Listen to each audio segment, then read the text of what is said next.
O ano é 2017. Você acorda cedo, vai para mais um dia de ensino médio e senta para uma aula de história. Lá na frente da sua classe, a professora esquerdista passa 45 minutos desenhando no quadro como o impeachment da Dilma foi um grande golpe, como o Michel Temer era um ditador e como a nossa democracia estava à beira do colapso porque o PT saiu do poder. De repente, você levanta a mão. A professora acha que você vai fazer uma pergunta super profunda, de alguma forma vai agregar a discussão que ela preparou para a aula. O silêncio toma conta da sala e você solta apenas duas palavras: Bolsonaro 2018. A sala entra em choque. Sua professora, em um primeiro momento, fica sem reação, mas após processar tamanha ousadia, ela dedica o tempo que lhe resta a tentar te ensinar porque qualquer coisa que não seja o Partido dos Trabalhadores é ruim. Essa foi a primeira e também a última vez que o homem jovem antipetista se engajou de verdade em uma eleição no Brasil. 2018 marcou de vez as redes sociais como um método eficaz de aglutinação e transferência de votos e fez toda uma geração de jovens se engajarem precocemente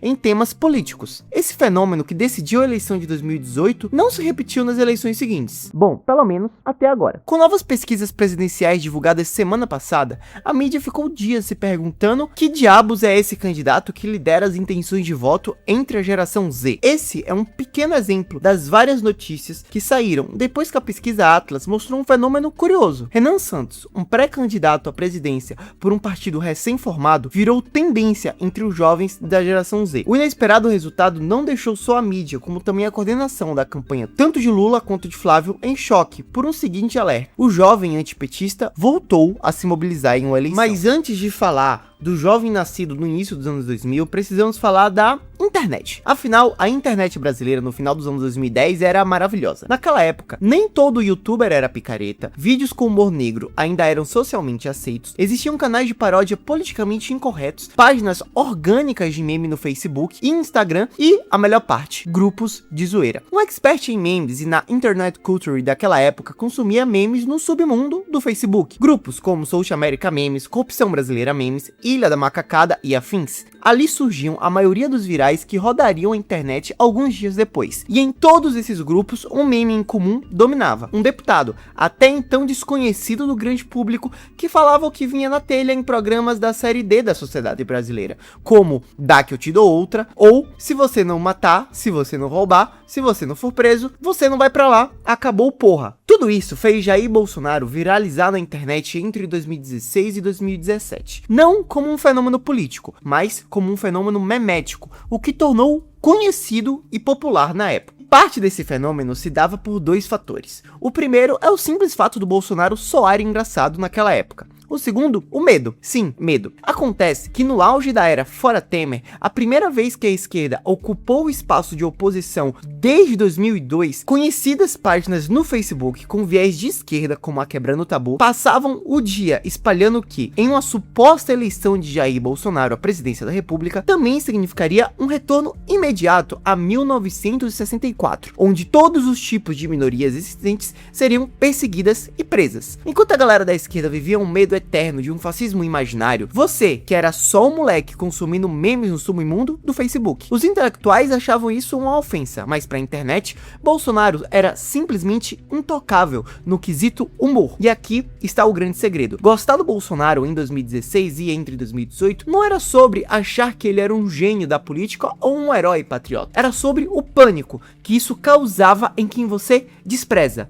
Era pura subversão. Isso virou uma avalanche. Os jovens ditaram uma nova linguagem na internet, uma estética memética inteira baseada em pautas de direita, como ser contra o comunismo e pedir penas mais duras para bandidos. Foi prazeroso ver a vitória do Bolsonaro em 2018? Talvez. Eu mesmo sequer votei nele e mesmo assim azucrinei, pois o verdadeiro prazer foi ver o desespero no rosto de pessoas que achavam que o mundo iria acabar. Não ironicamente, Bolsonaro realmente tentou acrescentar algumas loucuras depois, mas isso é papo para outro vídeo. O fato é, entre 2016 e 2018, a energia inesgotável de uma geração emergente foi canalizada pela direita através de memes. Não existia TikTok ou Reels, o meme no Facebook era a arma de comunicação mais rápida, letal e direta que existia. E ele elegeu um presidente. Só que tem um detalhe, essa linguagem não somente envelheceu, ela simplesmente sumiu da noite pro dia. Acontece que de um ano pro outro, Bolsonaro deu um cavalo de pau na própria comunicação e na sua própria imagem. O linguajar mudou e o alvo principal passou passou a ser uma galera mais velha. O motivo? O governo dele se tornou extremamente impopular, justamente entre os mais jovens.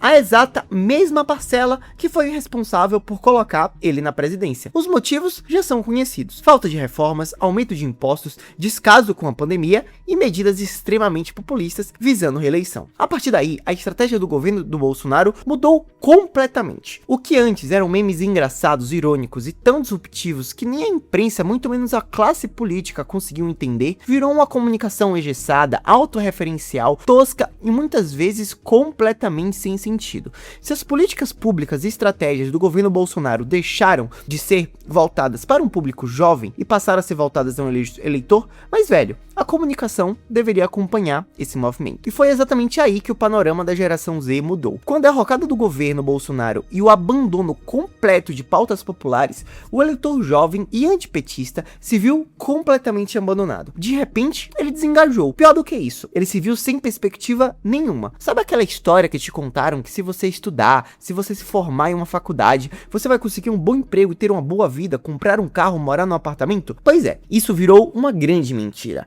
A verdade é que a classe média brasileira que consumia esse tipo de comunicação não foi apenas esquecida, ela começou a ser destruída por sucessivas decisões do governo Bolsonaro. E aqui chegamos nas eleições de 2022. O jovem se engajou não na campanha de direita, mas sim na campanha da esquerda. De repente, o que bombava e viralizava nas redes não eram mais aqueles memes rápidos e engraçados que estavam na fronteira da novidade da internet, tipo Thunder Watch ou aquele meme dos caras no caixão com música eletrônica. Não, o que passou a engajar eram memes de diva pop e montagem toscas e quadrinescas envolvendo Lula e o gesto faz o L. Essa mudança estética diz muito sobre o que realmente decidiu as eleições de 2022. Dessa vez, quem se engajou politicamente e tomou a frente não foi o jovem antipetista. Quem decidiu o jogo foi a mulher jovem e o homem gay, ambos de esquerda e extremamente radicalizados, que se viram numa missão pessoal de se vingar de algo que eles consideravam desprezível. Lula foi às ruas fazer dancinha com jovens, prometer que todo mundo ia voltar a viajar para Disney e conseguiu a sua vingança. O eleitorado feminino foi decisivo para garantir a sua eleição e, consequentemente, selar a derrota de Jair Bolsonaro. Mas essa lua de mel não durou absolutamente nada.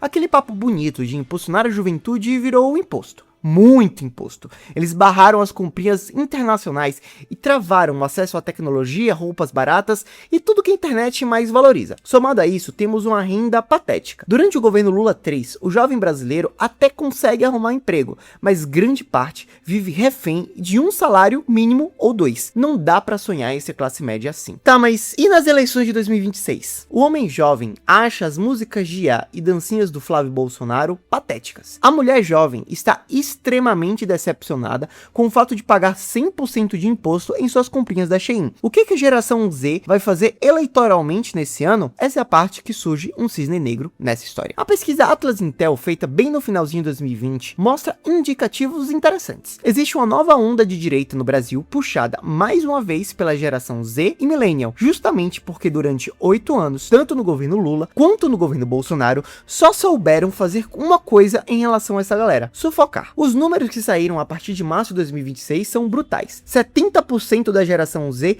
rejeita a atual gestão do Lula. 55% se diz muito ou um pouco pessimista com o futuro financeiro do país. E o mais importante disso, 32% dos jovens afirmam confiar mais em novos partidos do que em velhas siglas tradicionais de Brasília. Guarda esse último dado, ele vai explicar exatamente o que vai acontecer agora em 2026, confia em mim. Acontece que nos últimos 12 meses, um fenômeno inédito aconteceu. Um grupo fora do que chamamos de sistema, sem tradição política, sem caciques, conseguiu a proeza de fundar um partido do zero. Mais do que isso, eles vão lançar um candidato próprio à presidência. Eis que, de repente, aquele homem jovem que se sentia politicamente abandonado pelo Bolsonaro, totalmente asfixiado economicamente pelo governo Lula, encontrou uma nova opção, o recém-fundado Partido Missão. O Missão é fruto do MBL, um movimento que conseguiu a proeza de se manter na vanguarda da comunicação brasileira. Eles pegaram aquele mesmo espírito provocativo, subversivo e memético que pairava a internet brasileira durante 2017 e 2018 e transformaram em uma legenda política oficial, que tem identidade e ideias próprias. E os resultados disso já estão aparecendo de forma avassaladora. Hoje, 32% de toda a geração Z prefere e defende o Partido Missão.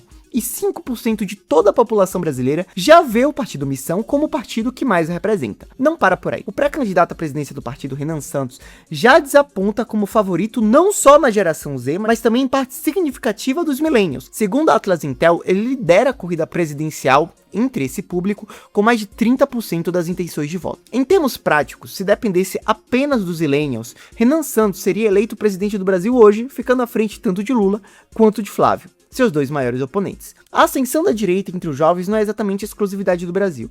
Se a gente olhar para o cenário global, parece que esse fenômeno é uma tendência consolidada em várias das principais democracias do mundo. Na eleição presidencial de 2024, por exemplo, o Trump conseguiu algo inédito. Em vez de afastar o eleitor mais novo, ele reverteu a desvantagem que tinha em 2020, quando naquela eleição apenas 41% dos homens de geração Z votaram no candidato republicano. Em 2024, esse número saltou para expressivos 56%. E sabe como ele fez isso? Apontando fortemente para mídias descentralizadas e alternativas, como entrevistas em podcasts como Joe Rogan e falando diretamente com o público jovem através do seu filho gigachad Barron Trump. E se você acha que isso é só coisa de americano, olha, não é. E se você pensa que isso é uma coisa que acontece exclusivamente no Brasil e nos Estados Unidos, não é.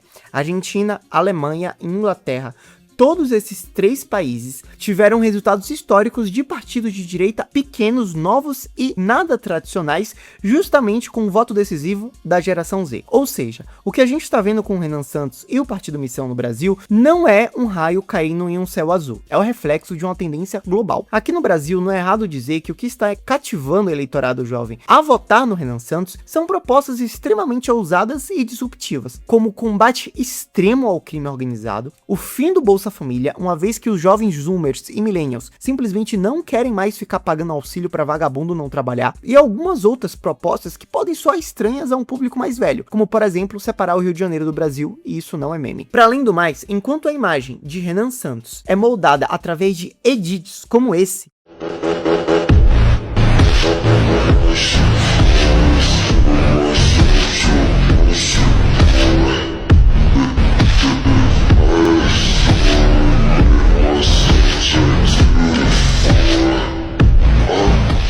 seu principal adversário dentro do próprio campo político, que é o Flávio Bolsonaro, simplesmente faz dancinhas ridículas em palanques eleitorais e pouco fala sobre o que ele realmente pretende fazer com o Brasil. As ambições da geração Z não são muito altas. Eles só querem estar inseridos dentro da classe média, voltar a ter poder de compra e aglutinar bens como um carro e um imóvel. Comparado às gerações anteriores, como os boomers, que sonhavam em alcançar a paz global, o sonho dos millennials é extremamente palatável. Porém, nem eles mesmos acreditam que tais sonhos sejam alcançáveis na conjuntura atual. O surgimento da missão e da candidatura de Renan Santos à presidência copita exatamente esse espírito de desilusão e revolta, junto a uma linguagem memética que funcionou muito bem no auge da internet brasileira, rápida, disruptiva, na qual os millennials cresceram vendo e assistindo. Tem tudo para dar certo. Mas se realmente vai funcionar, a gente só vai ver em outubro. Se você gostou desse vídeo, dê like, se inscreva no meu canal e compartilhe. Meu nome é Davi Pirajá, muito obrigado.